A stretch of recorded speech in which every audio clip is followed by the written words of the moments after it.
The Great Hall of the Galactic Council was silent when Commander Ethan Cole walked toward the center platform. Hundreds of alien officers watched with cold eyes. Some whispered.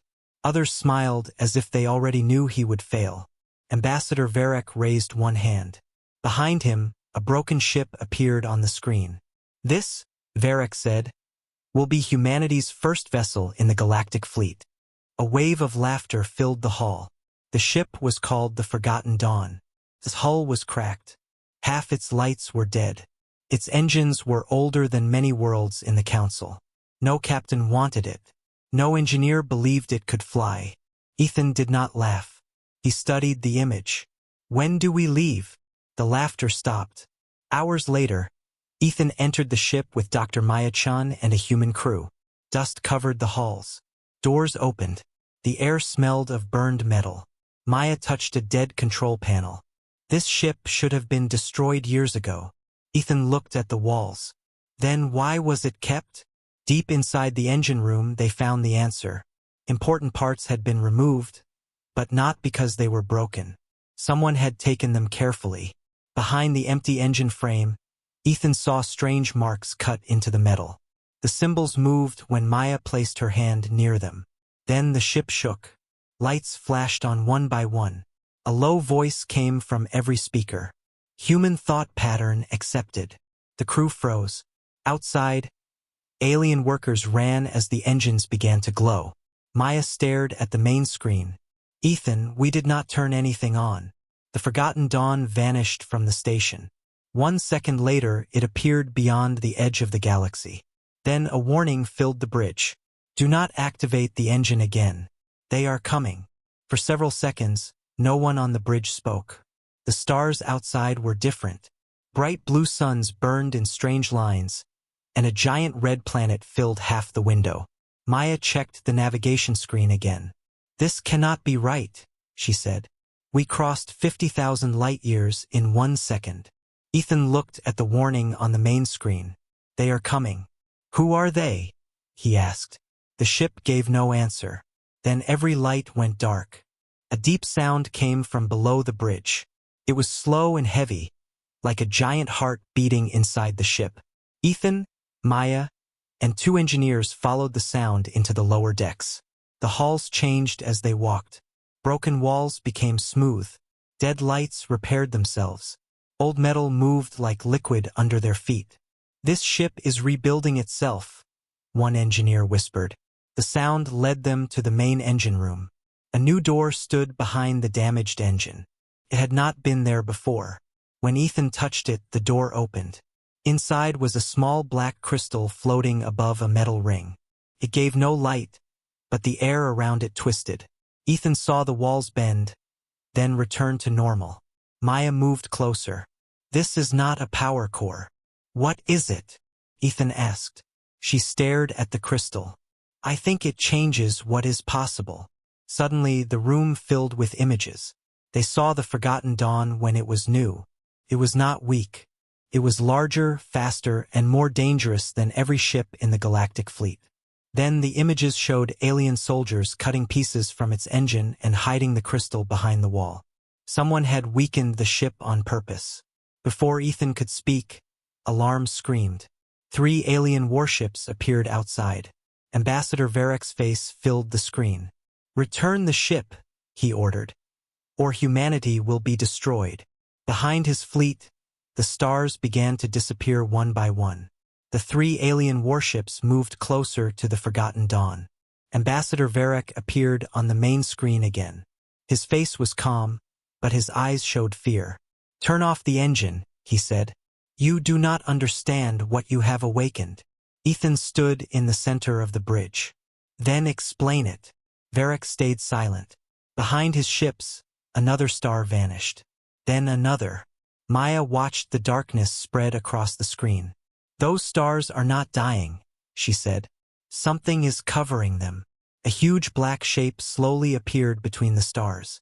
It was wider than a planet. Its surface looked empty, but the darkness around it moved like smoke. The alien ships turned their weapons away from the humans. For the first time, Varric looked terrified. "Run," he whispered. A beam of white light came from the black shape. One alien warship disappeared. There was no explosion, no broken metal. The ship was simply gone, as if it had never existed. The forgotten dawn shook. The black crystal beneath the engine began to beat faster. Strange words appeared across every screen.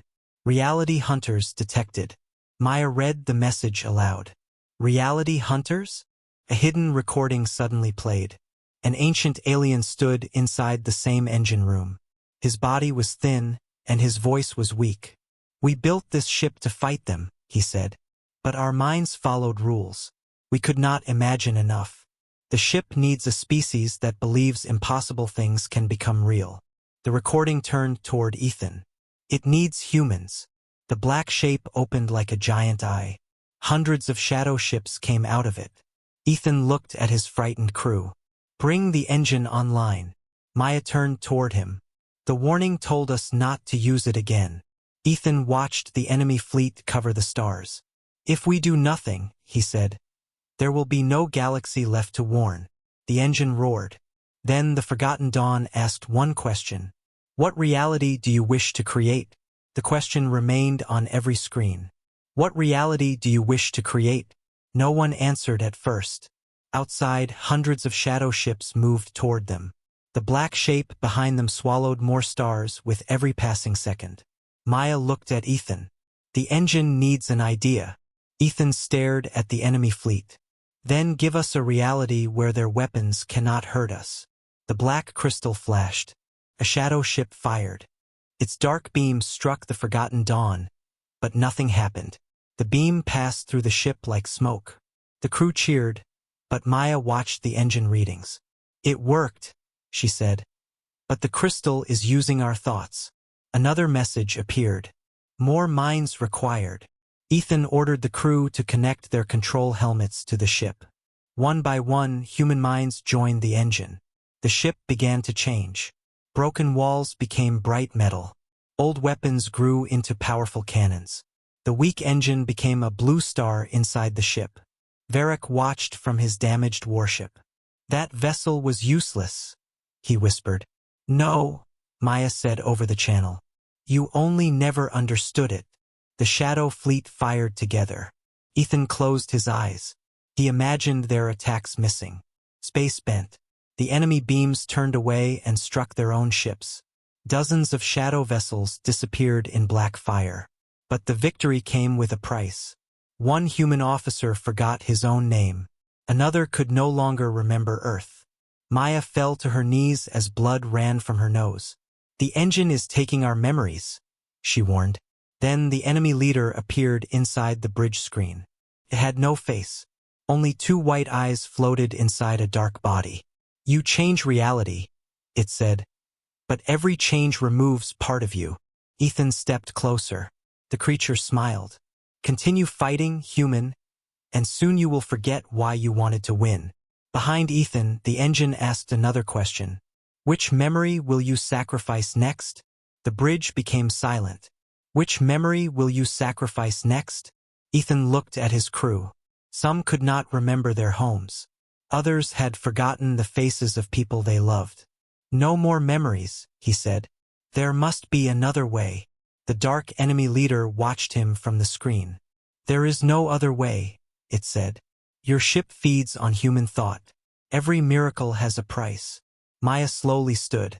Her face was pale, but her eyes were sharp. "The engine is not taking memories for power," she said. "It is storing them." She opened a hidden file inside the crystal system. Thousands of memories appeared on the screen: birthdays, families, songs, and dreams. The ship had saved everything. "Why?" Ethan asked. A new message appeared. Memories needed to build a new reality. Maya understood. It does not want to destroy the enemy. It wants to create a place where they cannot exist. Before Ethan could answer, Ambassador Varric's voice came through the channel. More alien ships had arrived, but many were already damaged. "I know what that ship was built for," Varric said.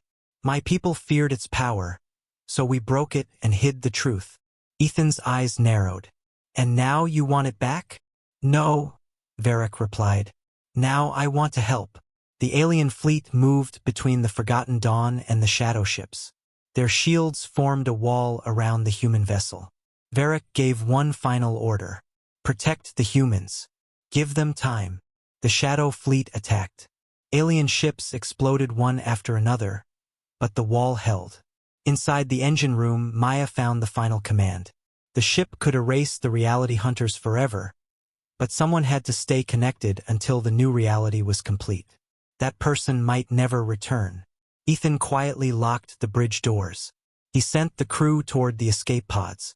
Maya turned and saw what he had done. Ethan opened the door. He placed his hand on the crystal. The engine began counting down. Reality rewrite begins in 60 seconds. Reality rewrite begins in 60 seconds. The bridge shook as the shadow fleet attacked again. Red lights flashed across every wall. Maya hit the locked door with both hands.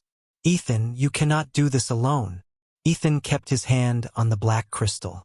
Images filled his mind. Earth, his family, the crew, and every life waiting behind them. The engine began to pull those memories away.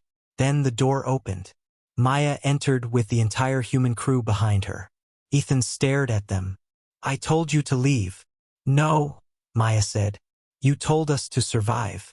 This is how we survive. One by one, the crew connected their helmets to the ship. The engine asked again, which memory will you sacrifice? Ethan closed his eyes. None, he said. We share them. Every human mind joined together. The crystal filled with birthdays, songs, mistakes, dreams, and hope. The ship did not take their memories, copied them. Outside, the Forgotten Dawn became brighter than a sun. The enemy leader appeared on the screen. What are you creating? It demanded. Ethan looked at the shadow fleet. A universe where fear does not control reality. The engine fired. There was no explosion. A silent wave crossed space. The shadow ships froze, then broke into silver dust. The giant black structure closed and vanished. The missing stars returned. Destroyed alien ships appeared again, whole and safe. Even the officers who had been erased came back. For several seconds, the Forgotten Dawn was gone. Then space opened near the Galactic Council station. The human ship returned, covered in new golden armor. Varric watched it arrive. His voice was quiet. We gave humanity our weakest ship. Captain Syrah smiled. No, she said. You gave them a forgotten weapon. The Forgotten Dawn sent one final message to every world. Reality is not ruled by strength. It is ruled by those brave enough to imagine something better.